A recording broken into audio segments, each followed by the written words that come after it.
Hello friends, आज मैं कुछ नई नई चीज बताने वाला हूं, जैसे कि type 1, type 2, type 3, type 4 type से मैं अपने वीडियो में नई नई चीज बताने वाला हूं। जैसा कि आप एग्जांपल पे देख सकते हो कि मैंने बोर्ड पे लिखा है कि इस कस्बे में कई सुंदर इमारतें हैं। मेरे हाथ में मार्कर है, मेरे जेब में 100 रुपए का नोट है, ठीक।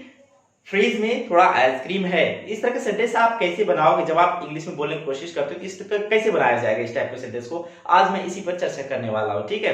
तो चलिए, मैंने बोर्ड पे जो लिखा है आप इसका स्क्रीनशॉट ले लो और बनाने की कोशिश करो। फिर hello friends, welcome to my channel just K Guru. Friends, my name is K Guru, I am an English trainer. Okay, so friends, मैं आप लोगों को एग्जाम्पल के साथ कुछ बताने जा रहा हूँ। टाइप 1 फ्रेंड्स, जैसे कि आप देखिए इस कमरे में सॉरी इस कस्बे में कई सुंदर इमारतें हैं। अब फ्रेंड्स, इस कस्बे में यानी कि इसका मतलब है कि कोई स्थान है जिस स्थान में कोई मकान है या कोई बिल्डिंग है। मतलब मेरी बात समझने की कोशिश करना कि इसमें आपको देयर का यूज करना है। देयर का मैं एक और एग्जांपल बता दूं, जैसे कि कुएं में मेढक है। अब कुआं है, कोई जगह है, उसमें क्या है? एक मेढक है, ठीक है। गांव में एक दादी थी, गांव में एक राजा था। अब कोई जगह है, उसमें एक कोई व्यक्ति था, राजा था।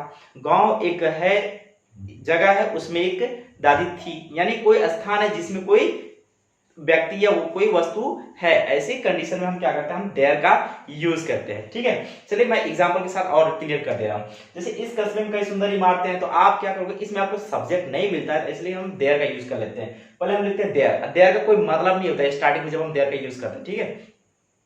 उसके बाद आपको क्या करना है? अब ये प्लूरल है, कई इमारतें हैं, इसलिए हम आर का यूज किया। अगर एक होता तो हम इज का यूज करते, ठीक है। तो देयर आर। अब कई इमारतें के लिए several buildings, several beautiful building, यानी कई सुंदर इमारतें। सुंदर का ब्यूटीफुल, बिल्डिंग का इमारतें, ठीक। यहां तक समझ में आ गया? तो there are several beautiful building. कहां पे? कस्बे में, यानी कि इन द टाउन। यहां तक समझ में आ गया, ठीक। नहीं समझ में? दूसरा एग्जांपल देखो आप। स्कूल में बहुत सी कुर्सियां हैं। अब स्कूल है, कोई जगह है, ठीक, उसके अंतर्गत अब क्या है? कुर्सियां हैं, ठीक ना। तो स्कूल में अब ऐसी कंडीशन में क्या करो? सब्जेक्ट हम क्या मिलेगा? देयर का यूज करेंगे। तो देयर आर, क्योंकि कई है, प्लूरल, इसलिए देयर आर मेनी चेयर्स। कहां पे? In the school, in the room, जैसा भी हो वैसा कंडीशन लगा लेंगे, ठीक है। There are many chairs in the school, ठीक है। ये दो एग्जांपल हुआ। तीसरा एग्जांपल देखो, फ्रीज में थोड़ा आइसक्रीम है। अब फ्रीज है तो फ्रीज में क्या है? थोड़ा आइसक्रीम है। तो देयर इज सम, थोड़ा, देयर इज सम आइसक्रीम। कहां पे? In the fridge. यहां तक समझ में आ गया, ठीक। नहीं समझ में? अगला देखो, छात्रावास में 4 लड़कियां है। अब कहां पे है? छात्रावास के अंतर्गत कोई लड़कियां हैं, यानी कई लड़कियां हैं, 4, 5 जो भी है, ठीक है। छात्रावास में हम क्या करेंगे? There are. देयर आर से अब जो भी है उसको हम 4 लिख देंगे, 5 लिख देंगे। There are 4 girls. कहां पे है? In the hostel. अगला एग्जांपल देखो, मैदान में बहुत से पशु हैं, पशु यानी कैटल हैं। तो there are many cattles in the field, ठीक। अब देखो, कुएं में मेढक है। अब कुआं है, कोई जगह है, उसमें कोई चीज है, तो ऐसे कंडीशन में हमको देयर का यूज करना है। कुएं में मेढक है तो हम क्या करेंगे? There is frog, there is frog in the well, well, ठीक। तो ये सेंटेंस, ये टाइप 1 था। अब टाइप 2 देख लो किस टाइप का आता है। अब जो मैं दूसरा टाइप बताने जा रहा हूं उसमें मैं ये बताऊंगा कि देयर का मतलब होता है वहां। अब ये तो सभी जानते हैं, बचपन से पढ़ते आ रहे हैं कि देयर का मतलब होता है वहां। लेकिन इसमें कंडीशन ये है कि जैसे मैं वहां 2 घंटे बैठा, मैं वहां, ठीक। इसमें हमको सब्जेक्ट मिल गया, यानी कि मैं का मतलब हो जाएगा आई।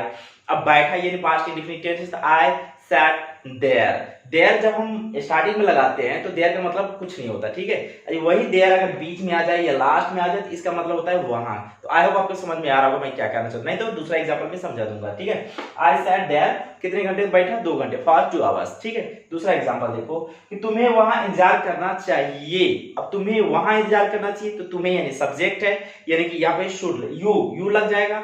चाहिए के लिए शुड लगाते, यू शुड वेट। अब देयर यानी वहां, तो यू शुड वेट देयर, ठीक है। तो इसमें भी क्या है? इसमें भी सब्जेक्ट हमको मिल गया, इसलिए हम यहाँ पे हम देयर का यूज नहीं किया। हम देयर का यूज वहां के लिए हमने किया, वो भी लास्ट में, ठीक है।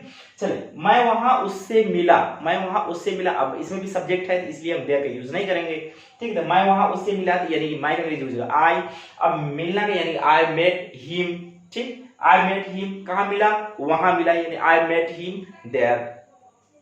मैं वहां जाऊंगा। अब देखो, इसमें भी सब्जेक्ट है, यानी कि मैं का यानी अंग्रेजी बन जाएगा आई शैल गो देयर, ठीक, मैं वहां पढ़ूंगा, मैं वहां सोऊंगा, मैं वहां खाना खाऊंगा, कुछ भी हो जाए तो मैं शब्द अगर आ गया, वह शब्द अगर आ गया, तो ऐसे कंडीशन में हम देयर का यूज पहले नहीं करेंगे, पहले हमको सब्जेक्ट का यूज कर लेंगे। यानी मैं का अंग्रेजी हो जाएगा आई, और रीड तो मैं I shall read there, I shall sleep there. तो ऐसे कंडीशन में फिर से मैं आपको बता दे रहा हूं कि देयर जो अगर स्टार्टिंग में लगा रहे तो इसका मतलब कुछ नहीं निकलता, ठीक है।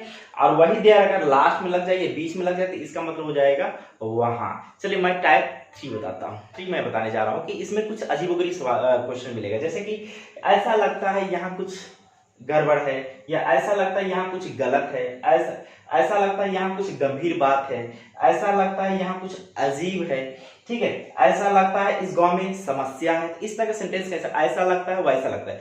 ऐसा लगता है के लिए आप क्या लगाएंगे, सीम्स टू बी या फिर अपीयर्स टू बी का यूज करना है, ठीक है। सीम्स टू बी का या फिर अपीयर्स टू बी का, इसमें से आप कोई भी यूज कर सकते हैं, ठीक है। लेकिन सब्जेक्ट हमको लगाना है देयर का, तो चलिए हम बनाते हैं ऐसा लगता है, तो देयर सीम्स टू बी, ठीक। यहाँ कुछ गलत है, तो कुछ गलत है कि पहले बना लीजिए, यहाँ हम बाद में लिखने, कुछ गलत है यानी समथिंग रॉन्ग, यहाँ का इंग्लिश क्या हो जाएगा, हियर, तो there seems to be something wrong here, एक सेंटेंस क्लियर। दूसरा देखो, ऐसा लगता है यहाँ कुछ गंभीर बात है, तो ऐसा लगता है कि क्या लगेंगे, देयर सीम्स टू बी या देयर अपीयर्स टू बी, ठीक है, देयर सीम्स टू बी।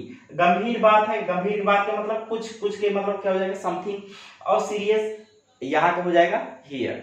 चलो तीसरा देखिए, ऐसा लगता है यहाँ कुछ अजीब है, तो ऐसा लगता है मतलब there seems to be, there appears to be लिख दीजिए आप, ठीक है। उसके बाद समथिंग स्ट्रेंज हियर, अजीब का हो जाएगा स्ट्रेंज हियर, ठीक। ऐसा लगता है इस गांव में समस्या है, ऐसा लगता है इस गांव में समस्या है, तो कैसे बनाएंगे आप इसको, आप पहले लिखेंगे there appears to be, there seems to be. अब कुछ समस्या है, something problem in this village, something wrong in this village, ठीक, जैसा सेंटेंस में आप वैसे बनाओ, ठीक। ऐसा लगता है, तो ये था देयर का तीसरा टाइप, ठीक। चौथा मैं आपको और आप लोगों को बताने जा रहा हूं, जो ध्यान पूर्वक आप इसको देखना है कि मेरे फोन में कुछ हो गया है, तो मेरे फोन में कुछ हो गया, तो there is something wrong in my phone. तुम्हारे दिमाग में कुछ हो गया है, तुम्हारे घर में कुछ हो गया है, ठीक है, मेरी गाड़ी में कुछ हो गया, तुम्हारी गाड़ी में कुछ हो गया, मेरे फोन में कुछ हो गया, इस तरह के सेंटेंस आप इसे बनाएंगे, ठीक। मेरे फोन में कुछ हो गया, तो देयर इज समथिंग, और उसके बाद रॉन्ग लगा चाहे हैपन लगा, इन माय फोन, ठीक। टीवी में कुछ हो गया है, तो देयर से आप बनाओ इसको, तो देयर इज समथिंग